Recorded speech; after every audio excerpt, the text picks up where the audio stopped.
Congresso pode reduzir o poder de governadores sobre policiais militares e civis. São 2 projetos de lei, um deles do capitão Augusto, do PL de São Paulo, que é inclusive o líder da bancada da bala. As propostas trazem mudanças na estrutura das polícias, como a criação na PM, por exemplo, da patente de general, hoje exclusiva das Forças Armadas, e a constituição de um Conselho Nacional de Polícia Civil ligado à União. Sobre tudo isso, conversamos a partir de agora com Adilson Paes de Souza, tenente-coronel aposentado da Polícia Militar de São Paulo, doutor em Psicologia Escolar e do Desenvolvimento Humano pelo Instituto de Psicologia da USP e mestre em Direitos Humanos pela Faculdade de Direito da USP, a quem eu dou meu muito bom dia. Como vai, Adilson? Bom dia a todos da Rádio Brasil Atual e todos que nos escutam. Bom, para começar, quero saber como você avalia essa movimentação no Congresso. Mais um desserviço à nação, mais uma oportunidade de, nas palavras do nefasto ministro Salles, aproveitar a situação da pandemia, que só está agravando, para passar a boiada. Para iniciar nossa conversa, eu acho que é por aí. Certo. As pessoas têm dito, até pelos acontecimentos da última semana e também do início dessa semana, alguns posicionamentos que não são surpresa, né, Adilson, mas que nos assustam do governo Bolsonaro, até diante do que está acontecendo nos Estados Unidos. E há pessoas que falam que essa movimentação de retirar ou diminuir, melhor dizendo, né, o controle das polícias, e a gente já vai entrar um pouco mais nesses detalhes, mas quero saber agora se, na sua avaliação, é uma pavimentação para um golpe, ou é exagero a gente pensar nisso? Nem um pouco. Exagero que eu vejo seria negar essa possibilidade. Eu acho que é ser no mínimo ingênuo, e nós não podemos mais ser ingênuos. Eu acho que sim, o golpe já está pavimentado. Na verdade, eu acho que mais do que pavimentado, o golpe já está em andamento.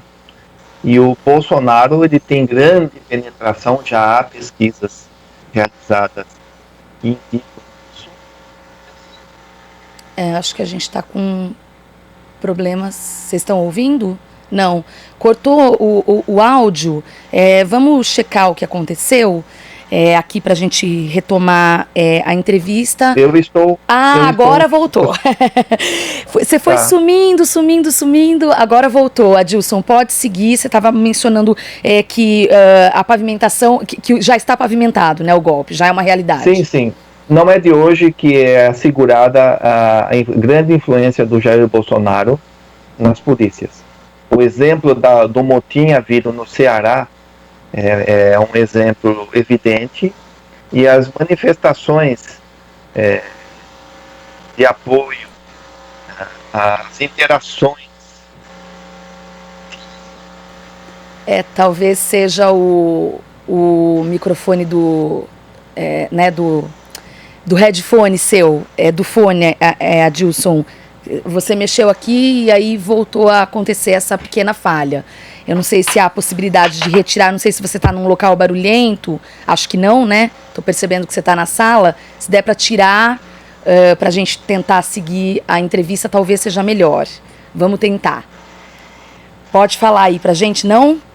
Tá, vamos tentar então refazer, né, a ligação, pode ser? Vamos tentar refazer a ligação.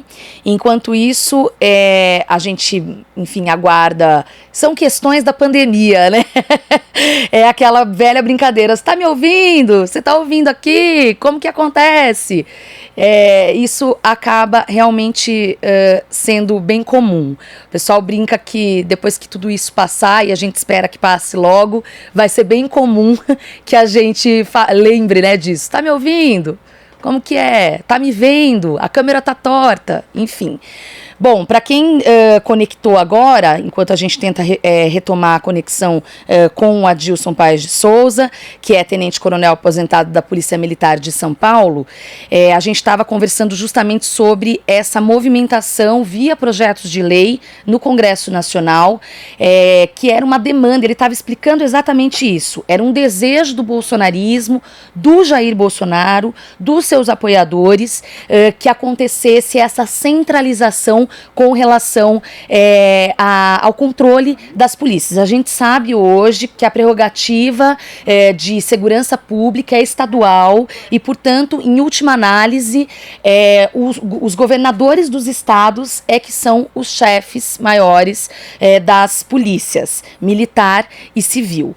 E com esse projeto, o que vai acabar acontecendo é justamente um deslocamento, algumas mudanças na estrutura dessas duas polícias e também o deslocamento desse controle. E isso acaba sendo preocupante em vários níveis, justamente porque a gente tem à frente do governo federal Bolsonaro, que tem um discurso bastante militarizado, né, e que inclusive vai contra a muitas discussões recentes que a gente tem dentro da própria corporação, dentro da polícia. Por exemplo, a gente tem o movimento dos policiais antifascismo, que já discutem o processo de desmilitarização da polícia, porque as nossas polícias matam muito, e eu vou inclusive falar sobre isso daqui a pouco com o Adilson, e acaba sendo bastante complexo esse cenário. Eu acho que ele retomou o contato aqui. Adilson, tá me vendo, tá nos ouvindo, como que tá?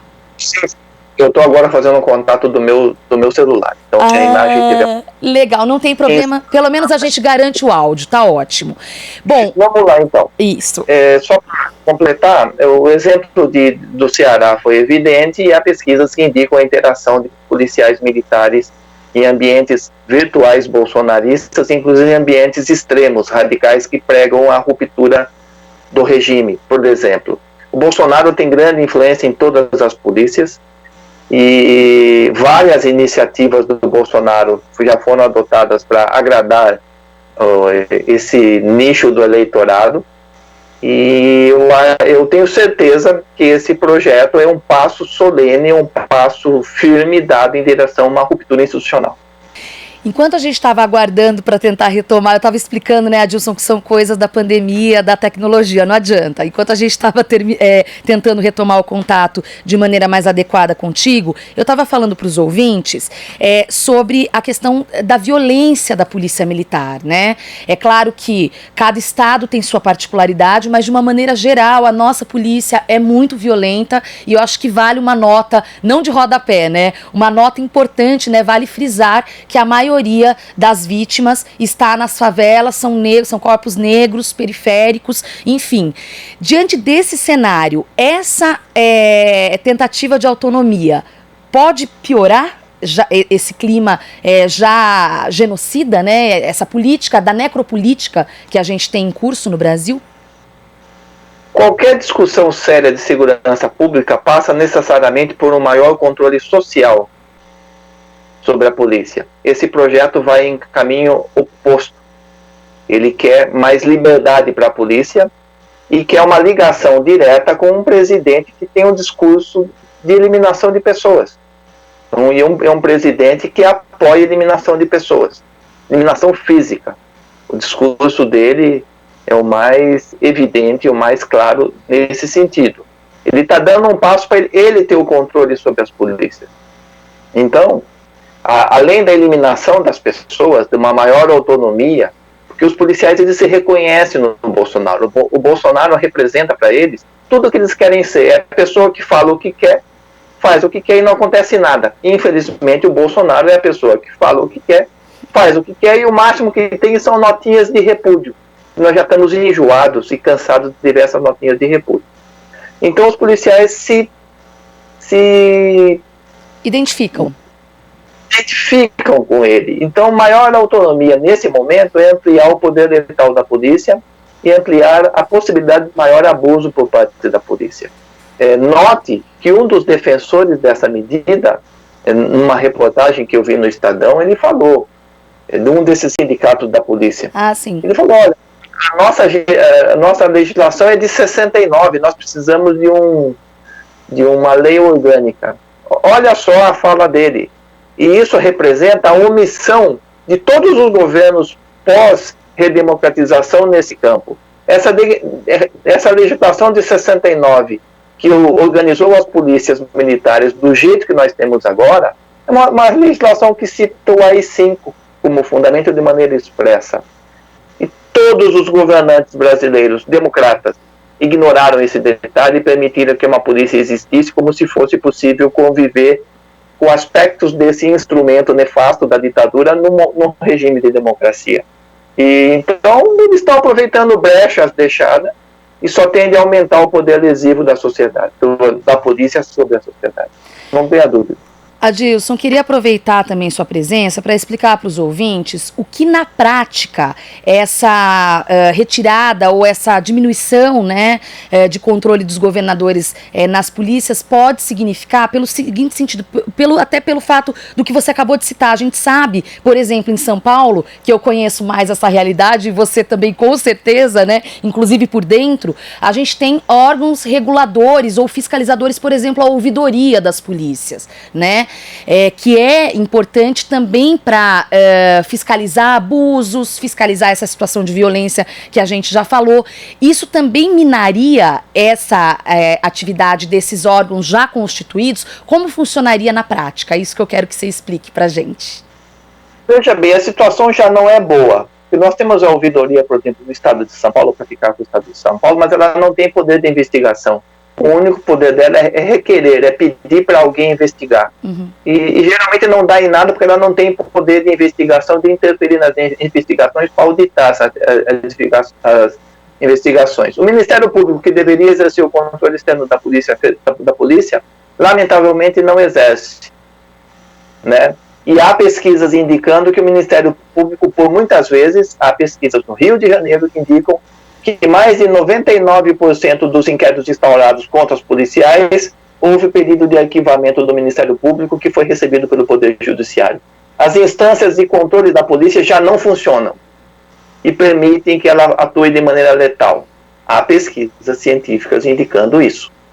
Imagina num cenário onde as polícias terão mais autonomia, onde o presidente da República tem mais autonomia para escolher quem será o comandante, o diretor da polícia, o comandante da Polícia Militar, o diretor da Polícia Civil. O que ele quer fazer com as polícias militares é o que ele fez com a Polícia Federal e deu todo aquele problema de intervenção.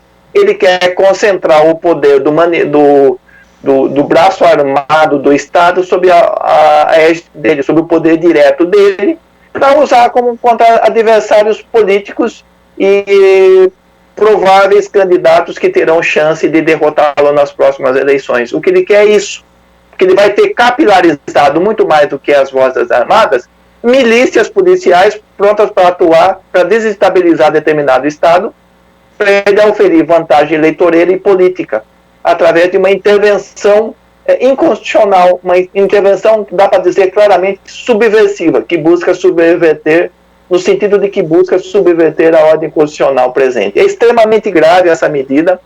São extremamente graves os passos que o Jair Bolsonaro está dando no sentido de rompimento institucional. Essa semana, na esteira do que aconteceu nos Estados Unidos, ele de certa maneira, ele defendeu o que acontecia lá, Sim. Voltou com a tese da fraude, dizendo que aqui em 2022 vai ser pior. Ou seja, ele já deu o aviso explícito de que ele não vai aceitar uma transmissão pacífica de poder se ele perder a eleição.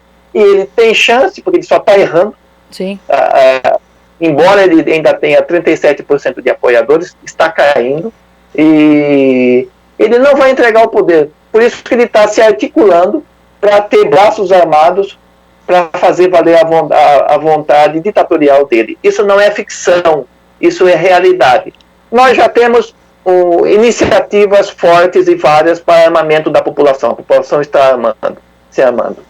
Ele já tem constantes medidas de afagos em direção a policiais. Aumento de salários só para policiais, questões previdenciárias só para policiais, presenças em formaturas, qualquer tipo de formatura policial ele vai. Indulto de Natal para policiais, como se o indulto de Natal fosse um instrumento para agradar determinada categoria profissional.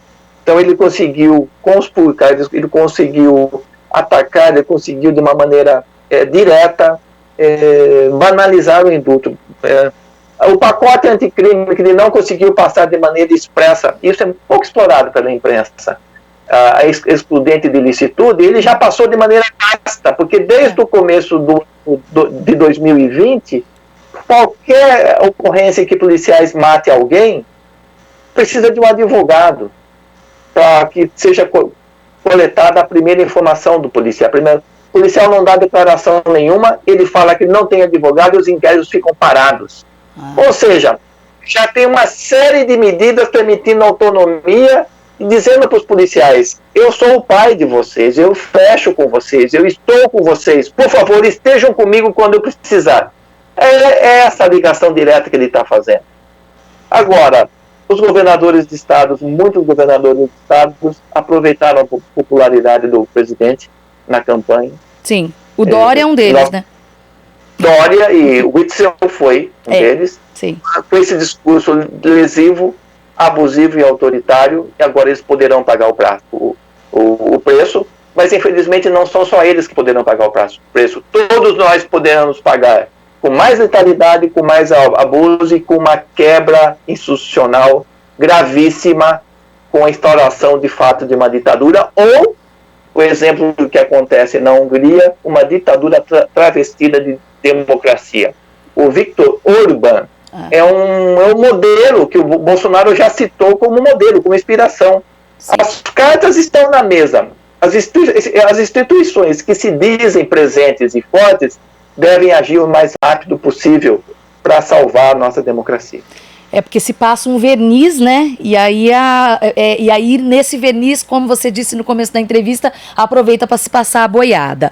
Para a gente encerrar, eu quero fazer uma pergunta sobre a questão da criação da patente de general, porque é uma coisa que acaba sendo técnica, um pouco demais para a população em geral, e acho que é legal a gente falar sobre isso, Adilson, até porque, na minha leitura, isso vai contra um debate muito profícuo e antigo da desmilitarização, né, que eu sei que você entende muito disso, que também é um discurso da academia, aliás, um debate da academia, mas também de alas mais, aspas, progressistas dentro da própria polícia, né, os policiais antifascismo, por exemplo, que debatem esse tema há algum tempo. Faz sentido a criação dessa patente de general, que é exclusiva das Forças Armadas, ou é mais um indicativo dessa não desmilitarização, né, desse modelo desse modelo militar, de continuidade da estrutura bastante militarizada da nossa polícia? Eu acho que nós temos aí manifestação de um narcisismo patológico. Eu acho que alguém quer ter o prazer de ser chamado de general. Isso é doentio, porque se alguém tem poder de mobilizar pessoas e pessoas armadas que têm o poder legal, que muitas vezes é usado de maneira ilegal para intervir na vida das pessoas. Mas isso é um absurdo. Quer dizer, o problema da segurança pública se resolve com chamar alguém de general, é isso? Isso é absurdo. Isso mostra, evidencia traços de um descontrole psicológico, um narcisismo patológico nocivo. Isso é uma prova evidente que as polícias já estão militarizadas, que tudo que eles querem ser é cada vez mais se parecer com o exército, numa estética de guerra, de atuação contra o inimigo.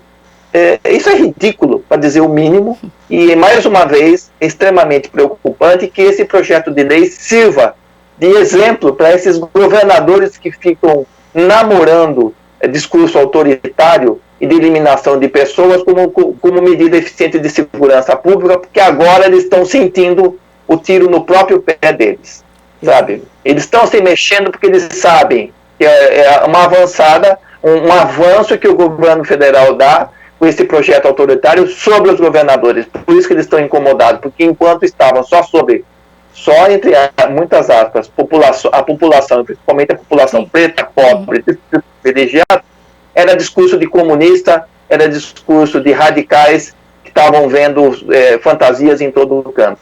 Não é. Esse pleito pela chamada de general, por tudo que representa, mostra que a polícia está hipermilitarizada e isso precisa acabar. Nós precisamos de uma vez por todas discutir a desmilitarização da polícia.